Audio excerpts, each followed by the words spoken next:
The Count of Monte Cristo by Alexandre Dumas. Chapter 36. The Carnival at Rome. When Franz recovered his senses, he saw Albert drinking a glass of water, of which, to judge from his pallor, he stood in great need, and the Count, who was assuming his masquerade costume. He glanced mechanically towards the square. The scene was wholly changed. Scaffold, executioners, victims, all had disappeared. Only the people remained, full of noise and excitement.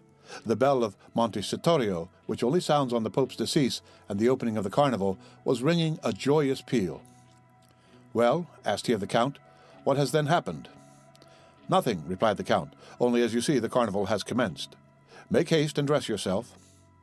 "In fact," said Franz, "this horrible scene has passed away like a dream." "It is but a dream, a nightmare that has disturbed you." "Yes, that I have suffered, but the culprit?" "That is a dream also, only he has remained asleep while you have awakened, and who knows which of you is the most fortunate." "But Peppino, what has become of him?" Peppino was a lad of sense who, unlike most men who are happy in proportion as they are noticed, was delighted to see that the general attention was directed towards his companion. He profited by this distraction to slip away among the crowd without even thanking the worthy priests who accompanied him. Decidedly, man is an ungrateful and egotistical animal. "But dress yourself. See, Monsieur de Morcerf sets you the example." Albert was drawing on the satin pantaloon over his black trousers and varnished boots. "Well, Albert," said Franz, "do you feel much inclined to join the revels? Come, answer frankly." "Ma foi, no," returned Albert. "But I am really glad to have seen such a sight, and I understand what the Count said, that when you have once habituated yourself to a similar spectacle, it is the only one that causes you any emotion." "Without reflecting that this is the only moment in which you can study character," said the Count. "On the steps of the scaffold, death tears off the mask that has been worn through life, and the real visage is disclosed. It must be allowed that Andrea was not very handsome, the hideous scoundrel. Come, dress yourselves, gentlemen, dress yourselves." Franz felt it would be ridiculous not to follow his two companions' example. He assumed his costume and fastened on the mask that scarcely equaled the pallor of his own face. Their toilet finished, they descended. The carriage awaited them at the door, filled with sweetmeats and bouquets. They fell into the line of carriages. It is difficult to form an idea of the perfect change that had taken place. Instead of the spectacle of gloomy and silent death, the Piazza del Popolo represented a spectacle of gay and noisy mirth and revelry. A crowd of masks flowed in from all sides, emerging from the doors, descending from the windows. From every street and every corner drove carriages filled with clowns, harlequins, dominoes, mummers, pantomimists, Transteverins, knights, and peasants, screaming, fighting, gesticulating, throwing eggs filled with flour, confetti, nosegays, attacking with their sarcasms and their missiles, friends and foes, companions and strangers, indiscriminately, and no one took offense or did anything but laugh. Franz and Albert were like men who, to drive away a violent sorrow, have recourse to wine, and who, as they drink and become intoxicated, feel a thick veil drawn between the past and the present. They saw, or rather continued to see, the image of what they had witnessed, but little by little the general vertigo seized them, and they felt themselves obliged to take part in the noise and confusion. A handful of confetti that came from a neighboring carriage, and which, while it covered Morcerf and his two companions with dust, pricked his neck, and that portion of his face, uncovered by his mask, like 100 pins, incited him to join in the general combat, in which all the masks around him were engaged. He rose in his turn, and seizing handfuls of confetti and sweetmeats with which the carriage was filled, cast them with all the force and skill he was master of. The strife had fairly begun, and the recollection of what they had seen a half-hour before was gradually effaced from the young men's minds, so much were they occupied by the gay and glittering procession they now beheld. As for the Count of Monte Cristo, he had never for an instant shown any appearance of having been moved. Imagine the large and splendid Corso, bordered from one end to the other with lofty palaces, with their balconies hung with carpets and their windows with flags. At these balconies are 300,000 spectators, Romans, Italians, strangers from all parts of the world, the united aristocracy of birth, wealth, and genius. Lovely women, yielding to the influence of the scene, bend over their balconies or lean from their windows and shower down confetti which are returned by bouquets. The air seems darkened with the falling confetti and flying flowers. In the streets, the lively crowd is dressed in the most fantastic costumes. Gigantic cabbages walk gravely about. Buffaloes' heads bellow from men's shoulders. Dogs walk on their hind legs. In the midst of all this, a mask is lifted, and as in Callot's Temptation of St. Anthony, a lovely face is exhibited which we would fain follow, but from which we are separated by troops of fiends. This will give a faint idea of the carnival at Rome. At the second turn, the Count stopped the carriage and requested permission to withdraw, leaving the vehicle at their disposal. Franz looked up. They were opposite the Rispoli Palace. At the center window, the one hung with white damask with a red cross, was a blue domino, beneath which Franz's imagination easily pictured the beautiful Greek of the Argentina. "Gentlemen," said the Count, springing out, "when you are tired of being actors and wish to become spectators of this scene, you know you have places at my windows. In the meantime, dispose of my coachman, my carriage, and my servants." We have forgotten to mention that the Count's coachman was attired in a bearskin, exactly resembling Audrey's in The Bear and the Pasha. And the two footmen behind were dressed up as green monkeys with spring masks, with which they made grimaces at everyone who passed. Franz thanked the Count for his attention. As for Albert, he was busily occupied throwing bouquets at a carriage full of Roman peasants that was passing near him. Unfortunately for him, the line of carriages moved on again, and while he descended the Piazza del Popolo, the other ascended towards the Palazzo di Venezia. "Ah, my dear fellow," said he to Franz, "you did not see." "What?" "There, that calash filled with Roman peasants." "No? Well, I am convinced they are all charming women." "How unfortunate that you were masked, Albert," said Franz. "Here was an opportunity of making up for past disappointments." "Oh," replied he, half laughing, half serious, "I hope the carnival will not pass without some amends in one shape or the other." But, in spite of Albert's hope, the day passed unmarked by any incident, excepting 2 or 3 encounters with the carriage full of Roman peasants. At one of these encounters, accidentally or purposely, Albert's mask fell off. He instantly rose and cast the remainder of the bouquets into the carriage. Doubtless, one of the charming females Albert had detected beneath their coquettish disguise was touched by his gallantry, for, as the carriage of the two friends passed her, she threw a bunch of violets. Albert seized it, and as Franz had no reason to suppose it was meant for him, he suffered Albert to retain it. Albert placed it in his buttonhole, and the carriage went triumphantly on. "Well," said Franz to him, "there is the beginning of an adventure." "Laugh if you please. I really think so I will not abandon this bouquet." "Pardieu," returned Franz, laughing, "in token of your ingratitude." The jest, however, soon appeared to become earnest, for when Albert and Franz again encountered the carriage with the contadini, the one who had thrown the violets to Albert clapped her hands when she beheld them in his buttonhole. "Bravo! Bravo!" said Franz. "Things go wonderfully. Shall I leave you? Perhaps you would prefer being alone?" "No," replied he. "I will not be caught like a fool at a first disclosure by a rendezvous under the clock, as they say at the opera balls. If the fair peasant wishes to carry matters any further, we shall find her, or rather she will find us tomorrow. Then she will give me some sign or other, and I shall know what I have to do." "On my word," said Franz, "you are wise as Nestor and prudent as Ulysses, and your fair Circe must be very skillful or very powerful if she succeed in changing you into a beast of any kind." Albert was right. The fair unknown had resolved, doubtless, to carry the intrigue no farther, for although the young men made several more turns, they did not again see the calash, which had turned up one of the neighboring streets. Then they returned to the Rispoli Palace, but the Count and the blue domino had also disappeared. The 2 windows, hung with yellow damask, were still occupied by the persons whom the Count had invited. At this moment the same bell that had proclaimed the beginning of the masquerade sounded the retreat. The file on the Corso broke the line, and in a second all the carriages had disappeared. Franz and Albert were opposite the Via del Marate. The coachman, without saying a word, drove up it, passed along the Piazza di Spagna and the Rispoli Palace, and stopped at the door of the hotel. Signor Pastrini came to the door to receive his guests. Franz hastened to inquire after the Count, and to express regret that he had not returned in sufficient time. But Pastrini reassured him by saying that the Count of Monte Cristo had ordered a second carriage for himself, and that it had gone at 4 o'clock to fetch him from the Rispoli Palace. The Count had, moreover, charged him to offer the 2 friends the key of his box at the Argentina.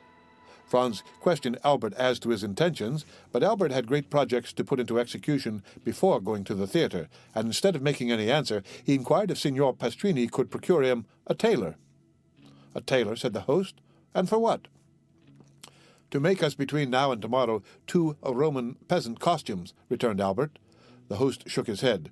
"To make you 2 costumes between now and tomorrow? I ask your Excellency's pardon, but this is quite a French demand. For the next week you will not find a single tailor who would consent to sew 6 buttons on a waistcoat if you paid him a crown apiece for each button. Then I must give up the idea? No, we have them ready-made. Leave all to me, and tomorrow, when you awake, you shall find a collection of costumes with which you will be satisfied. My dear Albert, said Franz, leave all to our host. He has already proved himself full of resources. Let us dine quietly, and afterwards go and see the Algerian captive. Agreed, returned Albert. But remember, Signor Pastrini, that both my friend and myself attach the greatest importance to having tomorrow the costumes we have asked for. The host again assured them they might rely on him, and that their wishes should be attended to, upon which Franz and Albert mounted to their apartments and proceeded to disencumber themselves of their costumes. Albert, as he took off his dress, carefully preserved the bunch of violets. It was his token reserved for the morrow. The 2 friends sat down to table, but they could not refrain from remarking the difference between the Count of Monte Cristo's table and that of Signor Pastrini. Truth compelled Franz, in spite of the dislike he seemed to have taken to the Count, to confess that the advantage was not on Pastrini's side.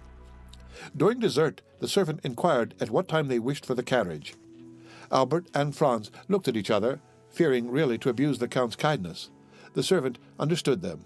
His Excellency, the Count of Monte Cristo, had, he said, given positive orders that the carriage was to remain at their lordships' orders all day, and they could therefore dispose of it without fear of indiscretion. They resolved to profit by the Count's courtesy, and ordered the horses to be harnessed, while they substituted evening dress for that which they had on, and which was somewhat the worse for the numerous combats they had sustained. This precaution taken, they went to the theatre and installed themselves in the Count's box. During the first act, the Countess Chi entered.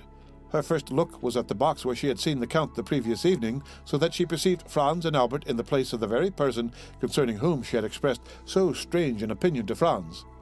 Her opera glass was so fixedly directed towards them that Franz saw it would be cruel not to satisfy her curiosity, and availing himself of one of the privileges of the spectators of the Italian theatres, who use their boxes to hold receptions, the 2 friends went to pay their respects to the Countess. Scarcely had they entered when she motioned to Franz to assume the seat of honor. Albert, in his turn, sat behind. "Well," said she, hardly giving Franz time to sit down, "it seems you have nothing better to do than to make the acquaintance of this new Lord Ruthven, and you are already the best friends in the world." "Without being so far advanced as that, my dear Countess," returned Franz, "I cannot deny that we have abused his good nature all day." "All day?" "Yes, this morning we breakfasted with him, we rode in his carriage all day, and now we have taken possession of his box." "You know him, then?" "Yes and no." "How so?" "It is a long story." "Tell it to me." "It would frighten you too much." "So much the more reason." "At least wait until the story has a conclusion." "Very well. I prefer complete histories, but tell me how you made his acquaintance. Did anyone introduce you to him?" "No, it was he who introduced himself to us." "When?" "Last night, after we left you." "Through what medium?" "The very prosaic one of our landlord." "He is staying then at the Hotel de Londres with you?"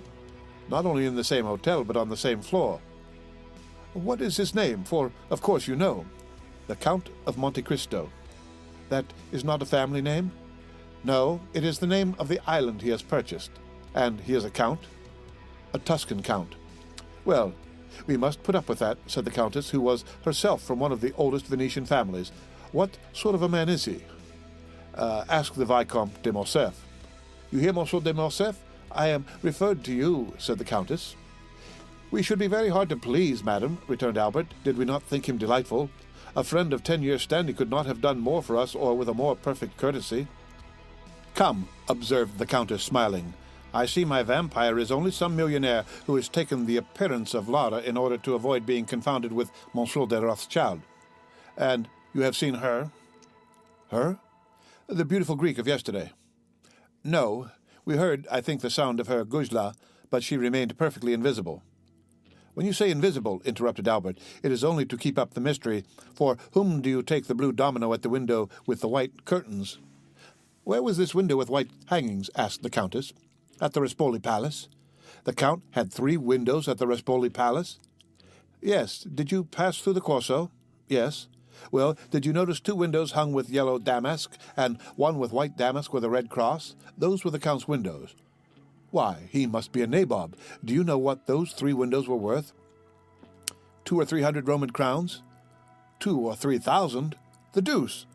Does this island produce him such a revenue? It does not bring him a bajocco. Then why did he purchase it? For a whim. He is an original, then. In reality, observed Albert, he seemed to me somewhat eccentric. Were he at Paris and a frequenter of the theatres, I should say he was a poor devil literally mad. This morning he made 2 or 3 exits worthy of Didier or Anthony. At this moment a fresh visitor entered, and according to custom, Franz gave up his seat to him. This circumstance had, moreover, the effect of changing the conversation. An hour afterwards the 2 friends returned to their hotel. Signor Pastrini had already set about procuring their disguises for the morrow, and he assured them that they would be perfectly satisfied. The next morning, at 9 o'clock, he entered Franz's room, followed by a tailor, who had 8 or 10 Roman peasant costumes on his arm. They selected 2 exactly alike, and charged the tailor to sew on each of their hats about 20 yards of ribbon, and to procure them 2 of the long silk sashes of different colours with which the lower orders decorate themselves on fête days. Albert was impatient to see how he looked in his new dress, a jacket and breeches of blue velvet, silk stockings with clocks, shoes with buckles, and a silk waistcoat. This picturesque attire set him off to great advantage, and when he had bound the scarf around his waist, and when his hat, placed coquettishly on one side, let fall on his shoulder a stream of ribbons, Franz was forced to confess that costume has much to do with the physical superiority we accord to certain nations. The Turks used to be so picturesque with their long and flowing robes, but are they not now hideous with their blue frocks buttoned up to the chin and their red caps, which make them look like a bottle of wine with a red seal? Franz complimented Albert, who looked at himself in the glass with an unequivocal smile of satisfaction. They were thus engaged when the Count of Monte Cristo entered. "Gentlemen," said he, "although a companion is agreeable, perfect freedom is sometimes still more agreeable. I come to say that today, and for the remainder of the carnival, I leave the carriage entirely at your disposal. The host will tell you I have 3 or 4 more, so that you will not inconvenience me in any way. Make use of it, I pray you, for your pleasure or your business." The young men wished to decline, but they could find no good reason for refusing an offer which was so agreeable to them. The Count of Monte Cristo remained a quarter of an hour with them, conversing on all subjects with the greatest ease. He was, as we have already said, perfectly well acquainted with the literature of all countries. A glance at the walls of his salon proved to Franz and Albert that he was a connoisseur of pictures. A few words he let fall showed them that he was no stranger to the sciences, and he seemed much occupied with chemistry. The 2 friends did not venture to return the Count the breakfast he had given them. It would have been too absurd to offer him in exchange for his excellent table the very inferior one of Signor Pastrini. They told him so frankly, and he received their excuses with the air of a man who appreciated their delicacy. Albert was charmed with the Count's manners, and he was only prevented from recognizing him for a perfect gentleman by reason of his varied knowledge. The permission to do what he liked with the carriage pleased him above all, for the fair peasants had appeared in a most elegant carriage the preceding evening, and Albert was not sorry to be upon an equal footing with them. At 1:30 they descended. The coachman and footman had put on their livery over their disguises, which gave them a more ridiculous appearance than ever, and which gained them the applause of Franz and Albert. Albert had fastened the faded bunch of violets to his buttonhole. At the first sound of the bell, they hastened into the corso by the Via Vittoria. At the second turn, a bunch of fresh violets thrown from a carriage filled with harlequins indicated to Albert that, like himself and his friend, the peasants had changed their costume also, and whether it was the result of chance, or whether a similar feeling had possessed them both, while he had changed his costume, they had assumed his. Albert placed the fresh bouquet in his buttonhole, but he kept the faded one in his hand, and when he again met the calash, he raised it to his lips, an action which seemed greatly to amuse not only the fair lady who had thrown it, but her joyous companions also. The day was as gay as the preceding one, perhaps even more animated and noisy. The Count appeared for an instant at his window, but when they again passed, he had disappeared. It is almost needless to say that the flirtation between Albert and the fair peasant continued all day. In the evening, on his return, Franz found a letter from the embassy informing him that he would have the honor of being received by His Holiness the next day. At each previous visit he had made to Rome, he had solicited and obtained the same favor, and incited as much by a religious feeling as by gratitude, he was unwilling to quit the capital of the Christian world without laying his respectful homage at the feet of one of St. Peter's successors, who has set the rare example of all the virtues. He did not then think of the carnival, for in spite of his condescension and touching kindness, one cannot incline oneself without awe before the venerable and noble old man called Gregory the 16th. On his return from the Vatican, Franz carefully avoided the Corso. he brought away with him a treasure of pious thoughts to which the mad gaiety of the maskers would have been profanation. At 5:10, Albert entered overjoyed. The harlequin had reassumed her peasant's costume, and as she passed, she raised her mask. She was charming. Franz congratulated Albert, who received his congratulations with the air of a man conscious that they are merited. He had recognized by certain unmistakable signs that his fair incognita belonged to the aristocracy. He had made up his mind to write to her the next day. Franz remarked while he gave these details that Albert seemed to have something to ask of him, but that he was unwilling to ask it. He insisted upon it, declaring beforehand that he was willing to make any sacrifice the other wished. Albert let himself be pressed just as long as friendship required, and then avowed to Franz that he would do him a great favor by allowing him to occupy the carriage alone the next day. Albert attributed to Franz's absence the extreme kindness of the fair peasant in raising her mask. Franz was not sufficiently egotistical to stop Albert in the middle of an adventure that promised to prove so agreeable to his curiosity and so flattering to his vanity.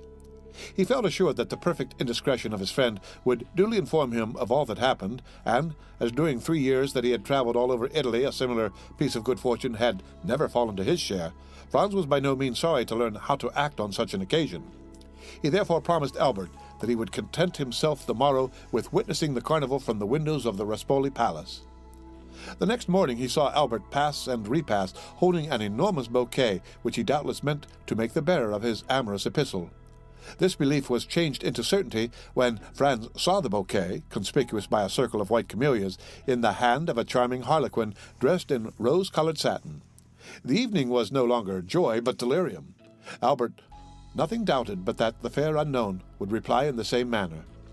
Franz anticipated his wishes by saying that the noise fatigued him, and that he should pass the next day in writing and looking over his journal. Albert was not deceived, for the next evening Franz saw him enter triumphantly, shaking a folded paper which he held by one corner.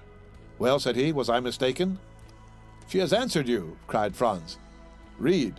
This word was pronounced in a manner impossible to describe. Franz took the letter and read: "Tuesday evening at 7 o'clock, descend from your carriage opposite the Via del Pontefici and follow the Roman peasant who snatches your torch from you.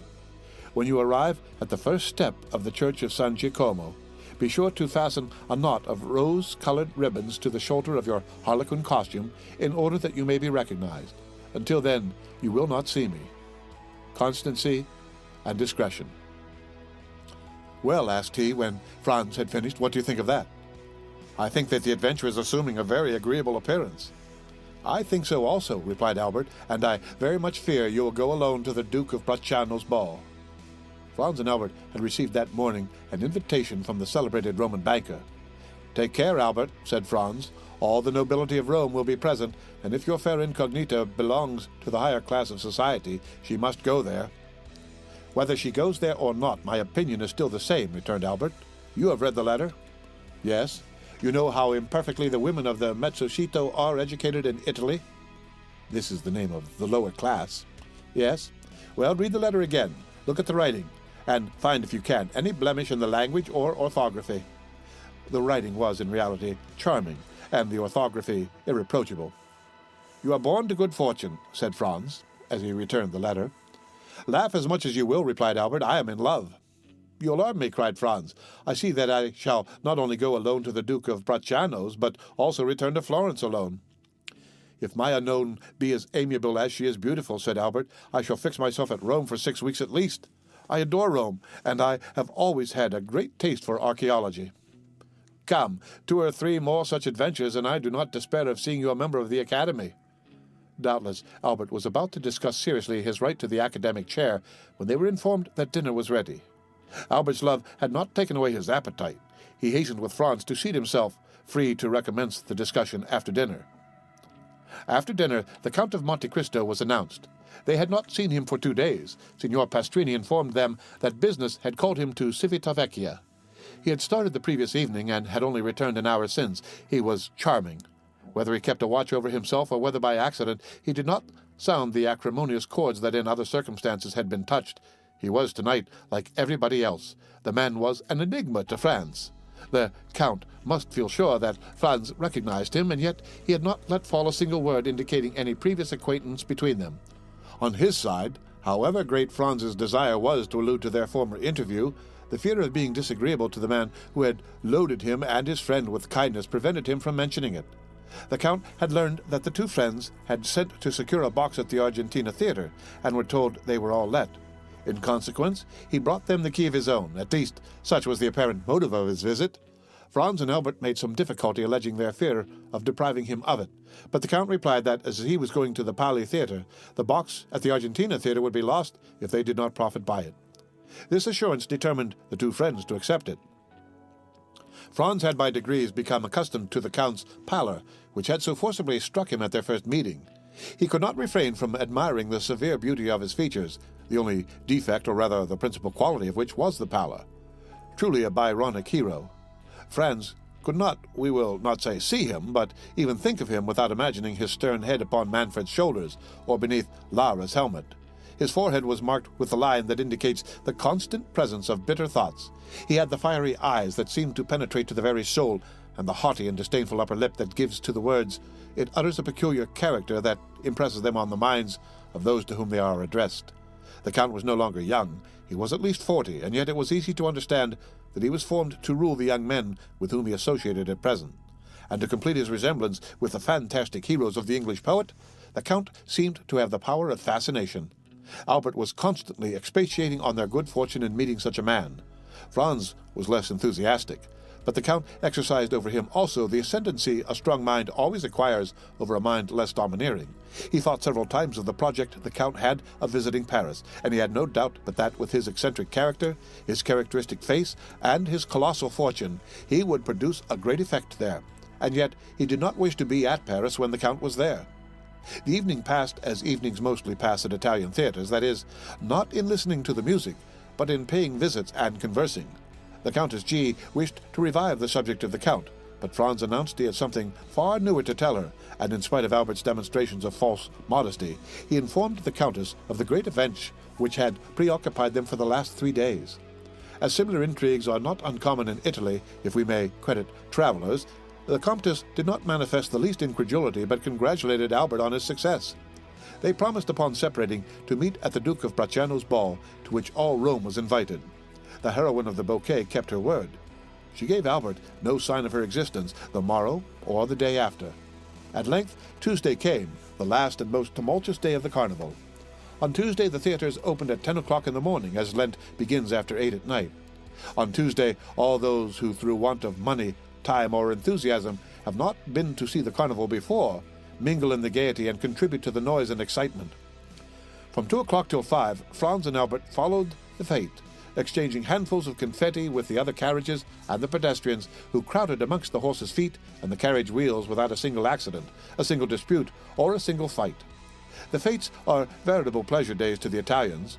The author of this history, who has resided 5 or 6 years in Italy, does not recollect to have ever seen a ceremony interrupted by one of those events so common in other countries. Albert was triumphant in his harlequin costume. A knot of rose-colored ribbons fell from his shoulder almost to the ground. In order that there might be no confusion, Franz wore his peasant's costume. As the day advanced, the tumult became greater. There was not on the pavement, in the carriages, at the windows, a single tongue that was silent, a single arm that did not move. It was a human storm made up of a thunder of cries and a hail of sweetmeats, flowers, eggs, oranges, and nosegays. At 3 o'clock the sound of fireworks let off on the Piazza del Popolo and the Piazza di Venezia, heard with difficulty amid the din and confusion, announced that the races were about to begin. The races, like the Macaulay, are one of the episodes peculiar to the last days of the carnival. At the sound of the fireworks, the carriages instantly broke ranks and retired by the adjacent streets. All these evolutions are executed with an inconceivable address and marvelous rapidity without the police interfering in the matter. The pedestrians ranged themselves against the walls. Then the trampling of horses and the clashing of steel were heard. A detachment of carbineers, 15 abreast, galloped up the Corso in order to clear it for the Barbari. When the detachment arrived at the Piazza di Venezia, a second volley of fireworks was discharged to announce that the street was clear. Almost instantly, in the midst of a tremendous and general outcry, 7 or 8 horses, excited by the shouts of 300,000 spectators, passed by like lightning. Then the castle of St. Angelo fired 3 cannon to indicate that number 3 had won. Immediately, without any other signal, the carriages moved on, flowing on towards the Corso down all the streets like torrents pent up for a while, which again flow into the parent river. and the immense stream again continued its course between its two granite banks. A new source of noise and movement was added to the crowd. The sellers of mocoletti entered on the scene. The mocoli, or mocoletti, are candles which vary in size from the paschal taper to the rushlight, and which give to each actor in the great final scene of the carnival two very serious problems to grapple with. First, how to keep his own mocoletto alight, and secondly, how to extinguish the mocoletti of others. The mocoletto is like life. Man has found but one means of transmitting it, and that one comes from God. But he has discovered 1,000 means of taking it away, and the devil has somewhat aided him. The mocoletto is kindled by approaching it to a light. But who can describe the 1,000 means of extinguishing the mocoletto? The gigantic bellows, the monstrous extinguishers, the superhuman fans. Everyone hastened to purchase mocoletti, Franz and Albert among the rest. The night was rapidly approaching, and already at the cry of mocoletti, repeated by the shrill voices of 1,000 vendors, 2 or 3 stars began to burn among the crowd. It was a signal. At the end of 10 minutes, 50,000 lights glittered, descending from the Palazzo di Venezia to the Piazza del Popolo, and mounting from the Piazza del Popolo to the Palazzo di Venezia. It seemed like the fate of jack-o'-lanterns. It is impossible to form any idea of it without having seen it. Suppose that all the stars had descended from the sky and mingled in a wild dance on the face of the earth, the whole accompanied by cries that were never heard in any other part of the world. The facchino follows the prince, the Transteverin the citizen, every one blowing, extinguishing, relighting. Had old Aeolus appeared at this moment, he would have been proclaimed king of the Mocoli, and Aquilo the heir presumptive to the throne. This battle of folly and flame continued for 2 hours. The Corso was light as day. The features of the spectators on the 3rd and 4th stories were visible. Every 5 minutes Albert took out his watch. At length it pointed to 7. The 2 friends were in the Via dei Pontefici. Albert sprang out, bearing his mocoletto in his hand. 2 or 3 masks strove to knock his mocoletto out of his hand, but Albert, a first-rate pugilist, sent them rolling in the street, one after the other, and continued his course towards the church of San Giacomo. The steps were crowded with masks, who strove to snatch each other's torches. Franz followed Albert with his eyes, and saw him mount the first step. Instantly, a mask, wearing the well-known costume of a peasant woman, snatched his mocoletto from him without his offering any resistance. Franz was too far off to hear what they said, but without doubt nothing hostile passed, for he saw Albert disappear arm in arm with the peasant girl. He watched them pass through the crowd for some time, but at length he lost sight of them in the Via Macella. Suddenly, the bell that gives the signal for the end of the carnival sounded, and at the same instant all the mocoletti were extinguished as if by enchantment. It seemed as though one immense blast of the wind had extinguished every one. Franz found himself in utter darkness. No sound was audible, save that of the carriages that were carrying the maskers home. Nothing was visible save a few lights that burnt behind the windows. The carnival was over. The end of chapter 36 of The Count of Monte Cristo, read by Rick Kishner for Lit2Go.